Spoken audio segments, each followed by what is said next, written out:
Hey, hi everyone, welcome back to my channel and good morning. তো তোমরা সবাই কেমন আছো অবশ্যই জানিও। আমরা বেশ ভালোই আছি। তো আজকে এখন বাজে সকাল 9টা 9:30 মতো।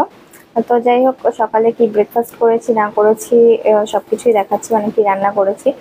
তো চলো দেখে নেওয়া যাক আর আজকের দিনটা শুরু করা যাক। ওকে, তো ফাইনালি আমি রান্নাঘরে চলে এসেছি আর ওখানে এখন ব্রেকফাস্ট করছে বাবা। তো রুটি তরকারি আর তো এই যে সকালের রান্না করেছিলাম রুটি, আর এখানে আছে আলু পটলের তরকারি টমেটো দিয়ে। এটা খুব সহজ, মানে ইজি প্রসেস। আমি একবার শেয়ার করব তোমাদের সাথে। এটা আমি আজকে পাঁচফোড়ন দিয়ে করেছি, কিন্তু কালো জিরে দিয়ে করলে আরো বেশি ভালো লাগে। আর আজকে রান্না করব এই ডাটার তরকারি।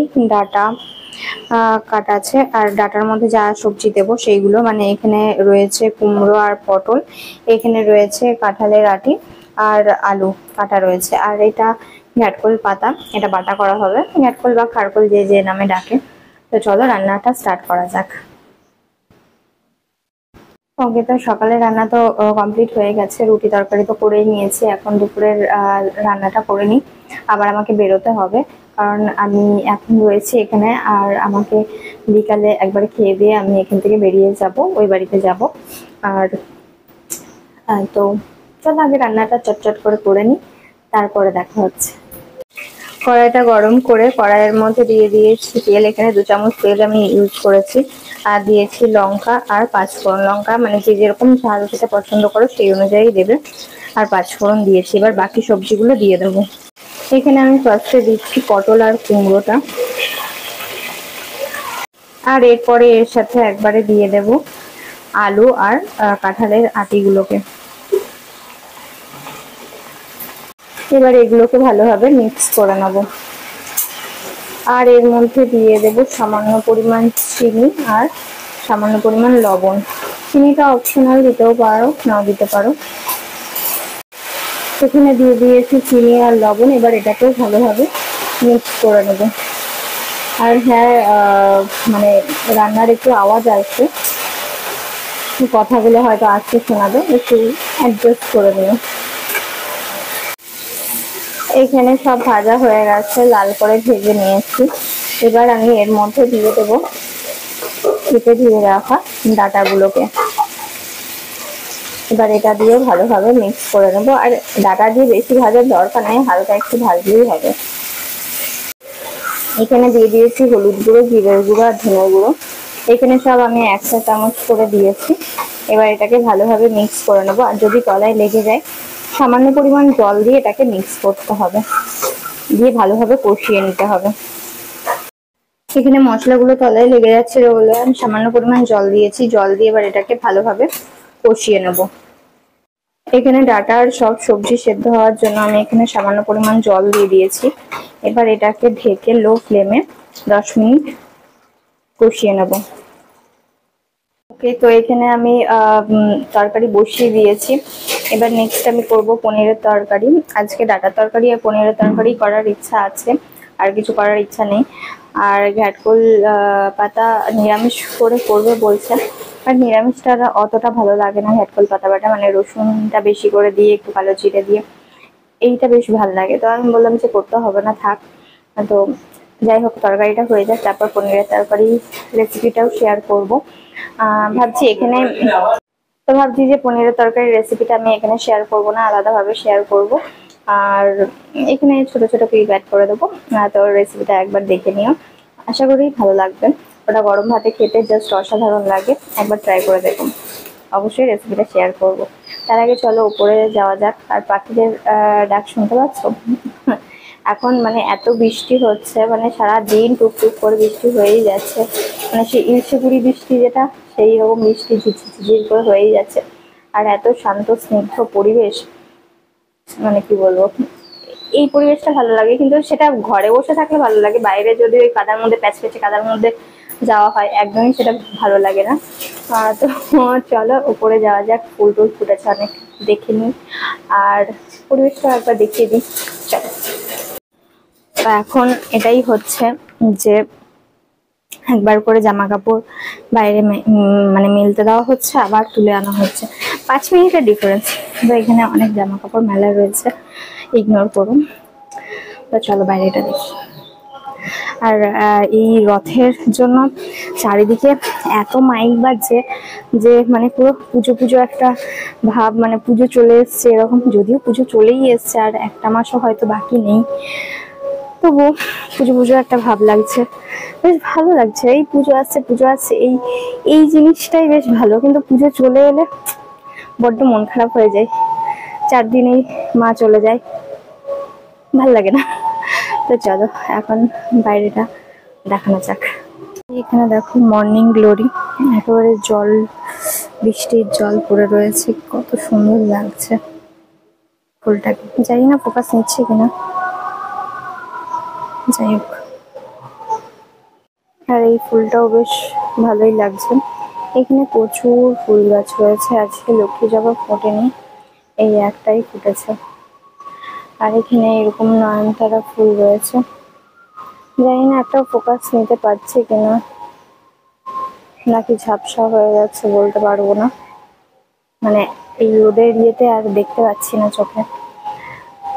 আর এখানে তো বেল গাছ, ইয়ে গাছ রয়েছে, আর এখানে প্রচুর ড্রাগন হয়েছে, প্রচুর। যখন বড় হবে দেখাবো।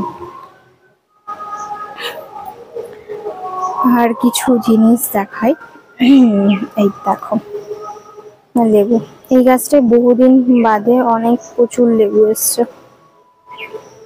আর এই গাছটাতে তো সারা বছর একটা করে হলেও লেবু দিতে থাকে, এই লেবুগুলো এসছে। আর এখানে রয়েছে পদ্ম গাছ, কিন্তু পদ্ম ফুল ফোটেনি, পাতা ছেড়েছে প্রচুর,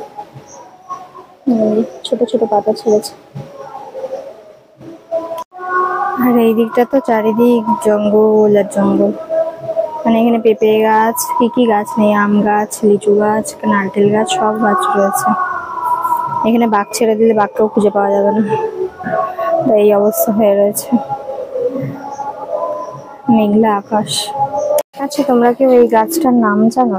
নাম জানলে জানিও তো। এই যে দাঁড়াও, এই যে এই গাছটার নাম আমি জানি না, বাট খুব সুন্দর দেখতে।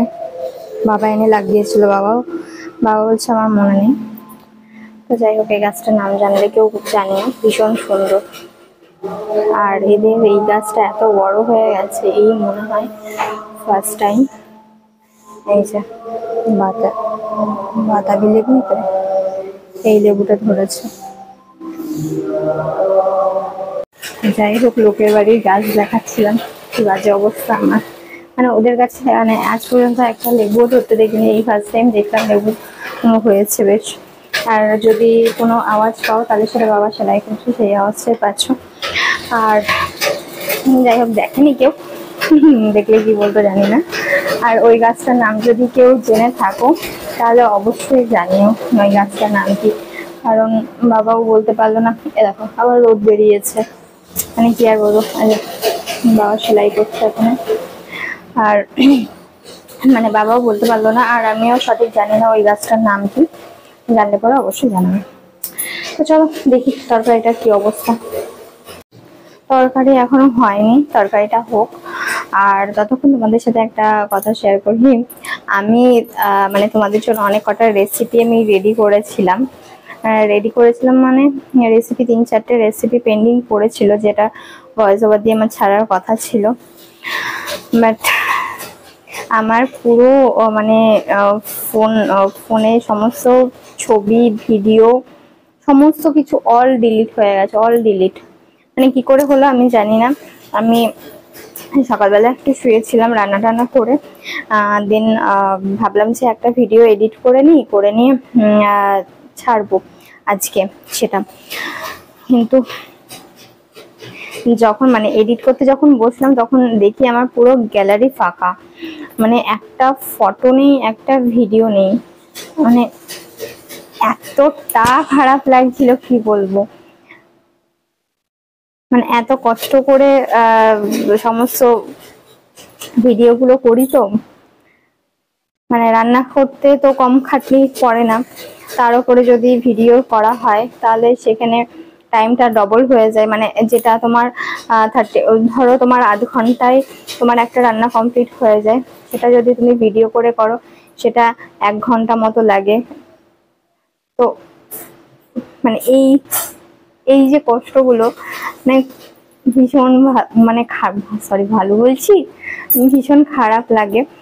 তো এটাই, মানে এগুলো কাউকে বোঝানোর মতো না, যারা করে তারাই জানে। তো এটাই, যাই হোক, আবার আজকে থেকে নতুন মানে একদম জিরো থেকে স্টার্ট করছি, যেখানে আমার এতগুলো ভিডিও আমি তৈরি করে রেখেছিলাম, এত সুন্দর সুন্দর ভিডিও তোমাদের সাথে শেয়ার করবো ভেবেছিলাম। ওখানে একটা মাটনের রেসিপি ছিল, একটা বিরিয়ানির রেসিপি ছিল, তারপরে মোমোস, পিৎজা নিয়েছিলাম, সেই সবের রেসিপি বলছি, সেই সবের ভিডিও ছিল, শর্টস ছিল, এমনি ভিডিও ছিল, ডেলি ব্লগের ভিডিও ছিল, মানে প্রচুর প্রচুর ভিডিও ছিল। যাক, আবার শুরু করছি।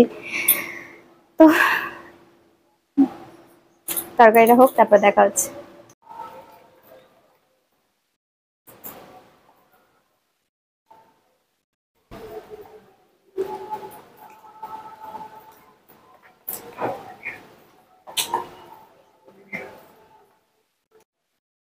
এখানে তরকারি প্রায় হয়েই এসছে,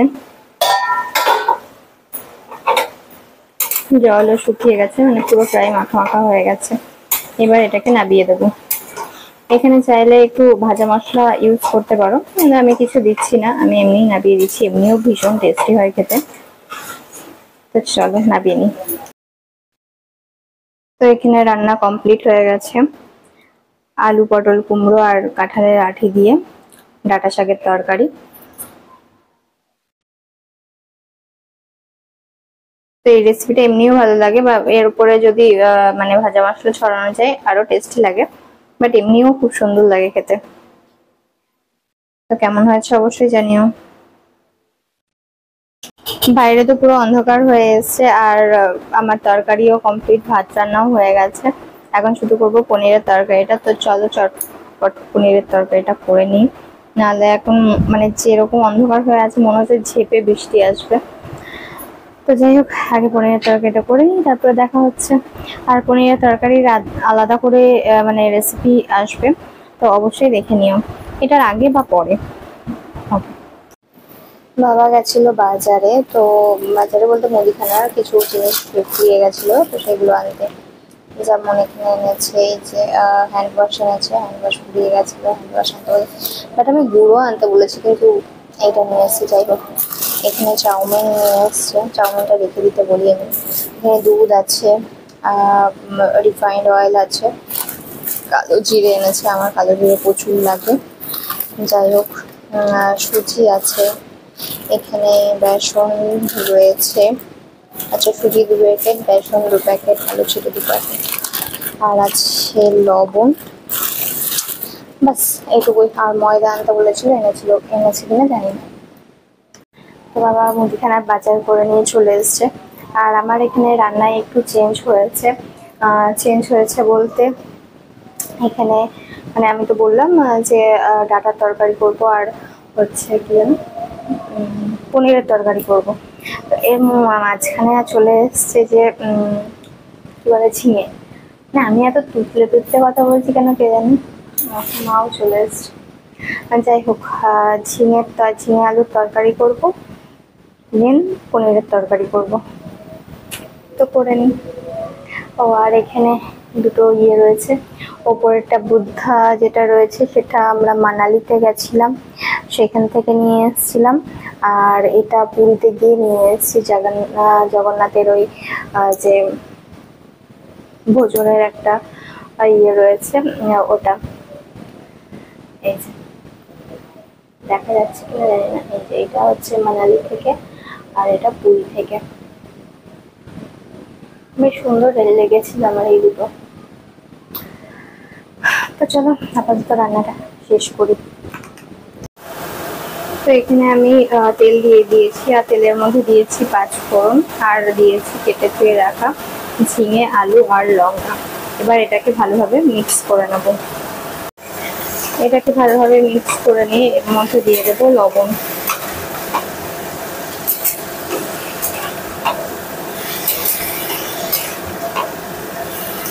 এখানে দিয়ে দিয়েছি সামান্য পরিমাণ চিনি আর স্বাদ অনুসারে লবণ। এখানে আমি একবারেই লবণটা দিয়ে দিয়েছি, আর দ্বিতীয়বার আর অ্যাড করব না। এবার এটাকে ভালোভাবে মিক্স করে নেব। এখানে আমি দিয়েছি হলুদ গুঁড়ো, ধনের গুঁড়ো আর জিরের গুঁড়ো দিয়ে এটাকে ভালোভাবে মিক্স করে নেব। এখানে হাফ চা চামচ ধনে আর জিরের গুঁড়ো দিয়েছি, আর দিয়েছি 1 চা চামচ হলুদ গুঁড়ো। এবার এটাকে ভালোভাবে মিক্স করে নেব। এখানে প্রায় হয়ে এসছে আলু ঝিঙের তরকারি। আর ঝিঙের থেকে জল বেরোয়, সেই জলে যদি সেদ্ধ হয়ে যায় আলুটা তাহলে ঠিক আছে, না হলে মশলা দেওয়ার পর অল্প একটু জল দিয়ে এটাকে সেদ্ধ করে নিতে হবে, আর একটু জল শুকালে নামিয়ে দেবো। এখানে রেডি হয়ে গেছে আলু ঝিঙের তরকারি। ঝিঙেগুলো গলে একেবারে খিচুড়ি পাখি গেছে, যাই হোক, আর খেতে কিন্তু দারুণ লাগে। মানে গলে যাক, দেখতে খারাপ হোক, যাই হোক না কেন, খেতে কিন্তু বেশ ভালো লাগে গরম ভাতের সাথে। তো এই যে আলু ঝিঙের তরকারি। এবার চলো পনিরের তরকারিটা করি।